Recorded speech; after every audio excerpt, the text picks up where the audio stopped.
అయినప్పటికీ ఇలాంటి ఒక విపత్కరమైనటువంటి సమయంలో మన చీఫ్ మినిస్టర్ గారు ఒక యువకుల్లాగా, యువకుల కంటే ఇంకా ఉత్సాహంగా చాలా చక్కగా ఈ సమయాన్ని ఏమాత్రం కూడా వ్యర్థం చేయకుండా ఎన్నో రకాలైనటువంటి సేవా కార్యక్రమాలని చేసి ప్రజలకి ఒక ఆపన్న హస్తాన్ని అందించడం చాలా సంతోషంగా ఉంది.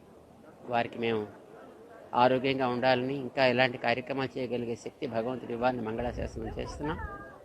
గతంలో విశాఖపట్నంలో హుడ్హుడ్ వచ్చినప్పుడు ఎంత శీఘ్ర గతిలో దాన్ని మళ్ళీ పునరుద్ధరణ చేశారు. ఈసారి ఈ విజయవాడ పరిసర ప్రాంతాలని కూడా అంత శీఘ్రగతిలోనూ పునః వాటి యొక్క స్థితికి తీసుకురాగలగడంతో పాటు ఈ 3-4 రోజుల్లో మన సీఎం గారు చేసేటటువంటి ఈ బాధిత పీడిత వ్యక్తుల యొక్క సౌకర్యాలు అయితేనేమి, జాగ్రత్తలు తీసుకునే విషయంలో అయితే వారు చూపించేటటువంటి చొరవ, అర్ధరాత్రులు కూడా వారు తిరిగేటటువంటి ఆ ఓపిక చాలా ఆశ్చర్యాన్ని కలిగిస్తుంది. భగవంతుడు వారికి ఆ శక్తిని మరింతగా ఇచ్చి చక్కగా వారి చేత ఈ కార్యక్రమం బాగా చేయాలి అని మేము ఆశిస్తాం.